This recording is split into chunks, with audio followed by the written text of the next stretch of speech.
The iron shackles around her wrists caught the morning sun like broken promises. Evangeline sat perfectly still on the auction platform, her blonde hair falling like a curtain around her face. The chains that bound her hands had left dark marks on her pale skin, but she held her head high despite everything. Around her, the crowd of men shuffled their boots in the dust, their eyes looking everywhere except at her face. No one wanted to bid on the bride in chains. The town of Cedar Ridge had seen many strange things in its short history, but never anything quite like this. The morning had started like any other, with folks gathering for the monthly auction of livestock and goods. But then the marshal had arrived with his unusual cargo, a young woman bound in iron, a wanted poster crumpled in his weathered hand.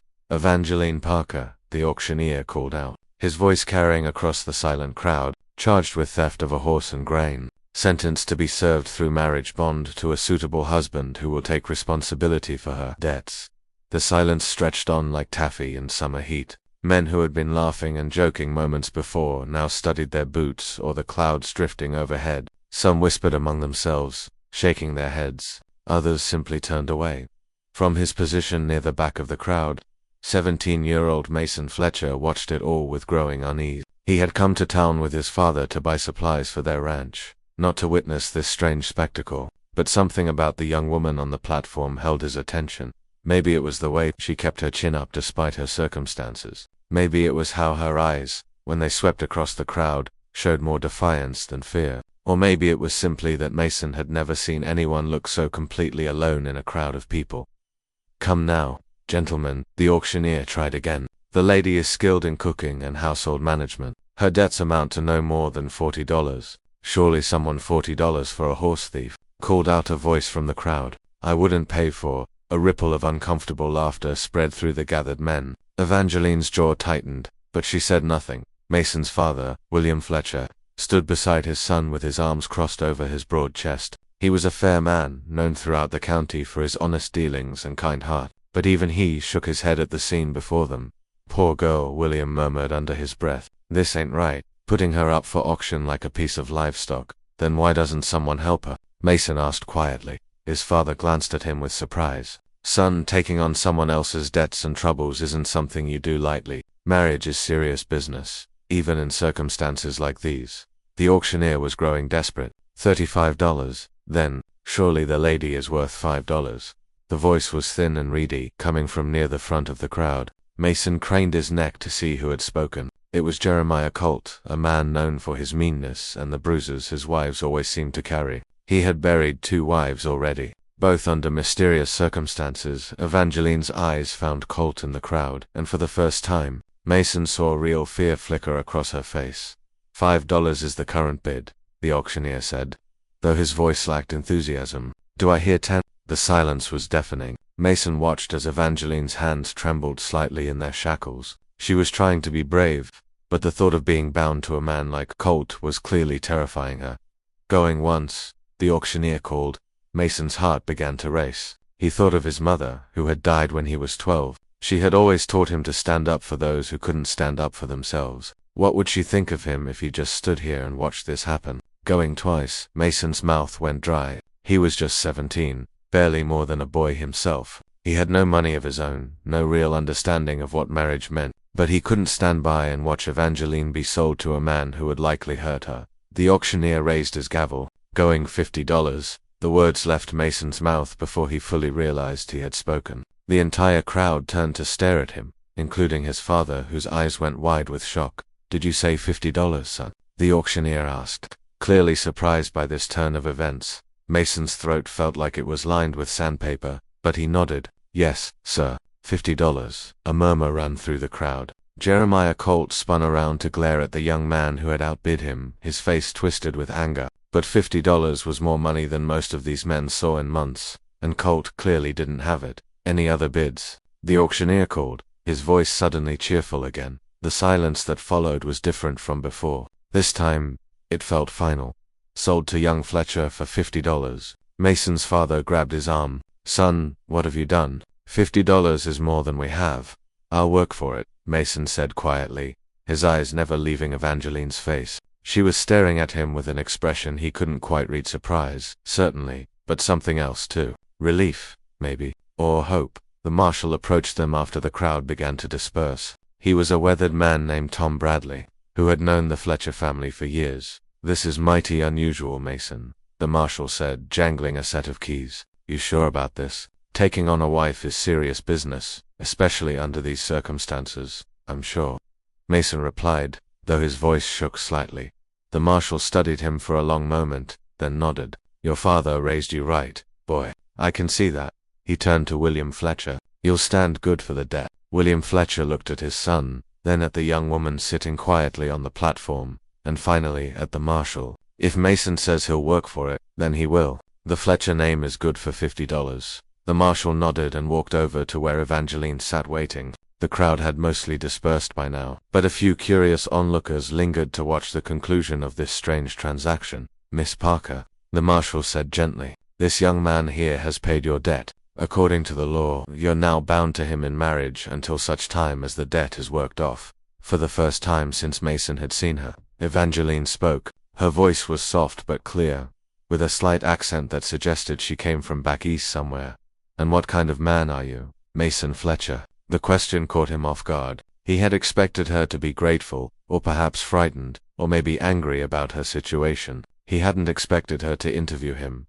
I'm honest," he said finally. "I work hard, I don't drink much, and I don't raise my hand to women or animals." A small smile tugged at the corner of her mouth. "That's more than many can say." The marshal unlocked her shackles, and Evangeline rubbed her wrists where the iron had chafed her skin. She stood slowly, clearly stiff from sitting in one position for so long. "Thank you," she said to Mason, and the simple words carried more weight than any grand speech. The ride back to the Fletcher ranch was quiet. Evangeline sat between Mason and his father on the wagon seat, her hands folded in her lap. She had a small bundle of possessions that represented everything she owned in the world. Finally, William Fletcher broke the silence. "Miss Parker, might I ask how you came to be in this situation?" Evangeline was quiet for so long that Mason thought she wasn't going to answer. When she finally spoke, her voice was barely above a whisper. "My father died last winter, left me with debts I didn't know about. I was trying to get to my aunt in California when my horse went lame. I borrowed one from a farm, intending to send it back with payment once I reached my aunt, but they caught me first." "You were alone?" William asked gently. "Yes, sir. Have been for near on 8 months now." Mason felt his heart squeeze with sympathy. Here he had been worried about $50. When this young woman had been carrying burdens he could barely imagine. "Well, you're not alone anymore," William said firmly. "The Fletcher family takes care of its own." The ranch came into view as the sun was beginning to set, painting the sky in shades of orange and pink. It wasn't the biggest spread in the county, but it was well maintained and prosperous. The house was a simple 2-story structure with a wide front porch, surrounded by neat flower beds that had been his mother's pride and joy. "It's beautiful," Evangeline said softly, and Mason felt a surge of pride. "My wife planted those flowers," William explained. "Been gone 5 years now, but Mason tends them every spring." Evangeline looked at Mason with new interest. "You garden?" Mason felt his cheeks warm. "Ma always said a home needed flowers to feel complete." That evening, over a simple dinner of stew and cornbread, they worked out the practical arrangements. Evangeline would have the spare room upstairs. She would help with cooking and household chores, and Mason would work extra hours to pay off her debt as quickly as possible. The marriage was legal but would remain in name only until they both decided otherwise. If they ever did. "How long do you think it will take?" Evangeline asked. "To pay off $50, I mean, couple of years, maybe less if we have good harvests," William replied. "Mason's a hard worker and will manage." Evangeline nodded, but Mason could see the weight of obligation in her eyes. 2 years was a long time to feel beholden to strangers, no matter how kind they were.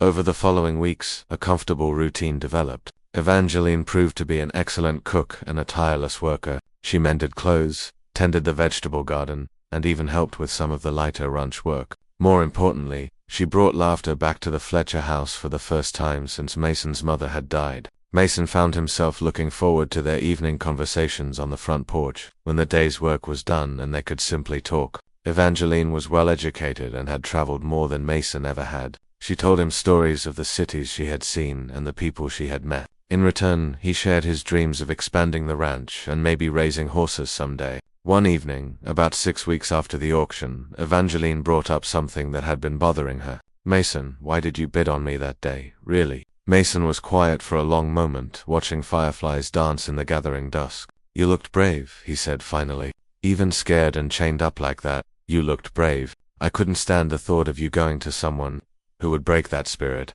Evangeline reached over and gently touched his hand. "Thank you, not just for the money, but for seeing me as more than just a problem to be solved."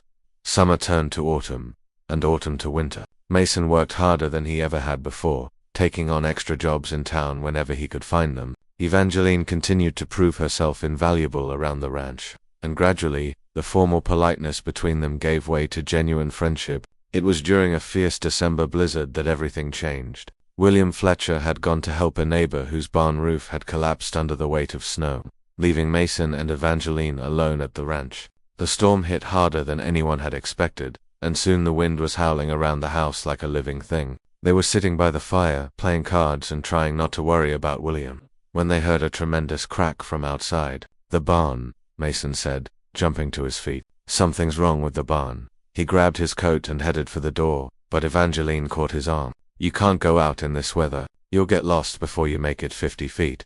"The horses are in there," Mason replied. "If that roof comes down, he didn't need to finish. They both knew what would happen to the animals if the barn roof collapsed. "Then we go together," Evangeline said firmly. "Two of us have a better chance than one." They bundled up in every piece of warm clothing they could find and ventured out into the storm. The wind was so strong it nearly knocked them over, and the snow was falling so thickly they could barely see their hands in front of their faces. Somehow, they made it to the barn. Inside, the horses were neighing frantically, sensing the danger above them. Several of the support beams had cracked under the weight of snow, and more were creaking ominously. Working together, they managed to get all 4 horses out of the barn and into the small shelter behind the house. It was exhausting work, made worse by the howling wind and blinding snow. By the time they finished, both of them were soaked through and shivering uncontrollably. They had just gotten the last horse secured when they heard the barn roof finally give way with a thunderous crash. Back in the house, warming themselves by the fire, Mason and Evangeline looked at each other and began to laugh. It was partly relief, partly exhaustion, and partly the absurdity of their situation. "We make a good team," Mason said, grinning at her. "That we do," Evangeline agreed, and something in her voice made him look at her more closely. "Evangeline," he said softly, "I need to tell you something."